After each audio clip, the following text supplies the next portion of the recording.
कहानी 2017 की सर्दियों की है, जब कोच रणधीर सिंह मन्हास जम्मू के नवाबाद इलाके में मौलाना आज़ाद स्टेडियम में खिलाड़ियों को कोचिंग दे रहे थे। एक 17 साल का लड़का उनके पास आता है और कहता है कि सर, क्या मैं गेंदबाजी कर सकता हूं?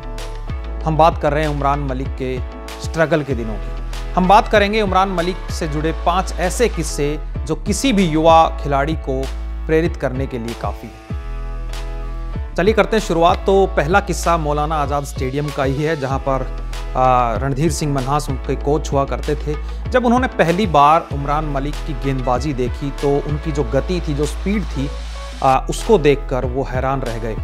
वहीं से आप मानिए कि उमरान मलिक को जो आसमान छूने के लिए जो पंख मिलने थे, वो उसी एमए स्टेडियम से उनको मिले थे। और उस समय जो उनके सामने नेट्स में गेंदबाजी जो बल्लेबाज कर रहे थे, रामदयाल का उनके कोच ने जिक्र किया है। उन्होंने भी कहा कि हम उतने सीनियर खिलाड़ी हुआ करते थे, लेकिन उमरान की गेंदों को उस समय भी खेलना काफ़ी मुश्किल था। इस समय आईपीएल में उमरान मलिक 8 मैचों में 15 विकेट ले चुके हैं और पूरी दुनिया में सिर्फ उमरान मलिक की बात हो रही है।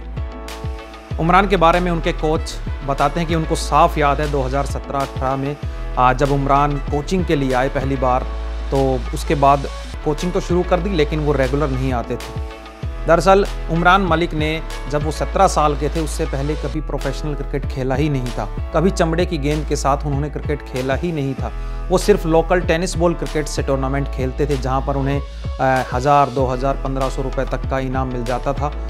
पिताजी की एक फलों की दुकान है वहाँ पर, उससे वो अपना घर का गुजारा चलाते थे। हालांकि शुरुआत में उन्होंने क्रिकेट खेलने के लिए उनको मना किया था कि अपनी पढ़ाई पर ध्यान दो, लेकिन जैसे जैसे उमरान आगे बढ़ते गए, पिताजी का साथ भी मिलता चला गया। एक किस्सा उनके कोच को ये भी याद है कि कैसे अंडर 19 के ट्रायल के लिए उमरान ने जूते उधार मांगे थे। उन्होंने कहा कि जब उमरान लगातार कोचिंग के लिए नहीं आते थे, तो मैंने एक दिन उसको समझाया और उनको ये कहा कि संजीदा होने की आपको ज़रूरत है, क्योंकि भारत के लिए अगर आप खेलोगे तो आपको फिर कभी पीछे मुड़ के देखने की ज़रूरत नहीं होगी। कोच ने आगे कहा कि जब मैंने उसको अंडर 19 के ट्रायल के लिए भेजा तो उसके पास जूते नहीं थे। उसने उधार मांगकर किसी से जूते लिए और ट्रायल के लिए गए।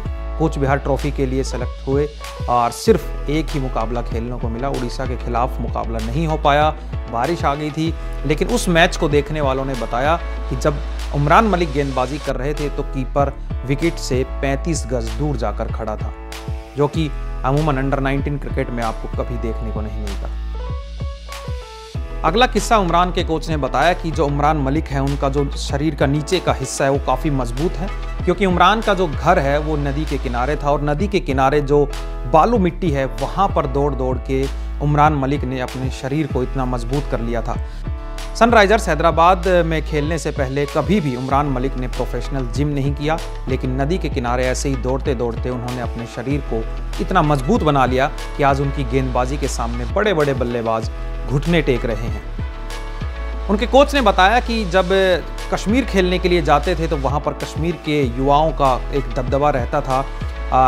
उमरान मलिक की जो सबसे ज़्यादा मदद की वो उन्हीं के टीम के साथी खिलाड़ी अब्दुल समद ने की। अब्दुल समद ने उनके वीडियोज़ जो मैनेजमेंट है सनराइजर्स हैदराबाद का, वहाँ तक पहुँचाए और वहाँ से उनको नेट गेंदबाजी के लिए बुलाया गया था। और 5वीं और आखिरी कहानी उमरान मलिक की ये है कि अब्दुल समद ने कैसे उनकी एंट्री कराई सनराइजर्स हैदराबाद में। जैसा कि हमने आपको बताया कि उनके कुछ वीडियोज़ अब्दुल समद ने वीवीएस लक्ष्मण और टॉम मूडी को भेजे। कोरोना के टाइम में जब लॉकडाउन था तो बल्लेबाजों को नेट प्रैक्टिस के लिए नेट गेंदबाजों की ज़रूरत होती थी।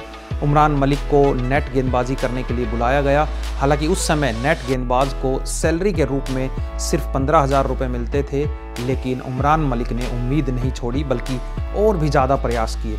और उसी का नतीजा है कि आज उमरान मलिक दुनिया के जो तमाम बड़े दिग्गज खिलाड़ी हैं उनकी जुबान पर है, और सब लोग ये दुआ कर रहे हैं कि कब वो भारतीय टीम में आएंगे और भारत की जर्सी में भारत का नाम रोशन करते हुए नजर आएंगे। तो ये थे उमरान मलिक और उनकी जो स्ट्रगल के दिन थे, उनसे जुड़ी कुछ और कहानियाँ। इसी तरह क्रिकेट और आईपीएल से जुड़ी तमाम किस्से और कहानियों के लिए आप हमारे YouTube channel NDTV sports Hindi को सब्सक्राइब करें, ताकि वीडियोज़ की नोटिफिकेशन सबसे पहले आप तक पहुँचे।